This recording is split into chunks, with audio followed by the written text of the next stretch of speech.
যদি ইহুদিদের শোনেন যে বিশ্বের সবচেয়ে ভালো মানুষ কারা, বলবে মুসার সাথীরা।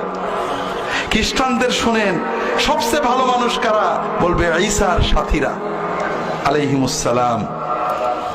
আর যদি শিয়াদেরকে প্রশ্ন করেন দুনিয়ার সবচেয়ে নিকৃষ্ট খারাপ মানুষ কারা, তারা কি বলবে? মুহাম্মদ সাল্লাল্লাহু আলাইহি ওয়াসাল্লামের সাথীরা। বড় কষ্ট লাগে। সমাজে অনেক মানুষ না বুঝে নবীজির ভালোবাসার নামে, আহলে বায়াতের ভালোবাসার নামে সাহাবীদের গালি দেয়। বড় কষ্ট লাগে ভাই, বড় কষ্ট লাগে। আমরা অবশ্যই আহলে বায়াতের মহব্বত করব, তাই বলে কি নবীর সাহাবীদের গালি দেব? একজন বলছে যে মুহাম্মদ সাল্লাল্লাহু আলাইহি ওয়াসাল্লামের মৃত্যুর পরে ফাতেমার সাথে আবু বকরের গোলমাল হয়েছিল। ফাতেমা রাসূলুল্লাহ সাল্লাল্লাহু আলাইহি ওয়াসাল্লামের সম্পত্তি চেয়েছিলেন, আবু বকর দেননি।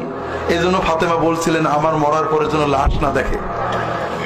তাহলে বলেন এবার কার কথা শুনবো? আমি বলছি ভাই, যে আল্লাহর কোরআন সত্য হয় তাহলে তুমি মিথ্যাবাদী। আল্লাহর কোরআন সত্য হলে উভয়েই ভালো ছিলেন, আর তুমি জাল মিছে কথা বানাইছো। আর তোমার কথা যদি সত্য হয় তাহলে আল্লাহ নাউজুবিল্লাহ, আল্লাহর কোরআন মিথ্যা হয়ে যায়। মুহাম্মদ সাল্লাল্লাহু আলাইহি ওয়াসাল্লামের সাথে থেকে, তার সহবতে থেকে দিন বুঝলো না, আর তুমি বেশি বুঝে গেলে। বড় কষ্ট লাগে যে কোরআন পড়ে আমি আজকে দিনের দাবি করছি, সততার দাবি করছি, নবীর প্রেম দাবি করছি, নবীর পরিবারের প্রেম দাবি করছি। সেই কোরআন পড়লেন, সেই জীবন্ত কোরআনের মুখ থেকে শুনলেন, সেই নবীর সহবতে থাকলেন, তারা পেলেন না, আমি বেশি বুঝলাম। বড় কষ্ট লাগে ভাইরা। তো যাই হোক ভাইরা, আল্লাহ তাআলা আমরা আহলে বায়াতেরও মহব্বত করব, সাহাবীদের, সবাই নবীর সাথী।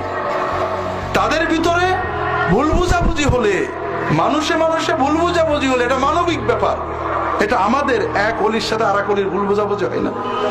ইমাম আবু হানিফার সাথে শাফিঈর মতভেদ ছিল না, তা আমরা কি কাউকে ঘৃণা করবো নাকি? এটা মানবিক ভুল, এটা গল্প, কোরআন হাদিসে নেই, মানুষ বানিয়েছে আল্লাহই জানে। কিন্তু কোরআন এবং হাদিস বলছে মুহাম্মদ রাসূলুল্লাহ সাল্লাল্লাহু আলাইহি ওয়াসাল্লামের সাথীরা খারাপ হতে পারে না। কথা কি বুঝতে পারছেন?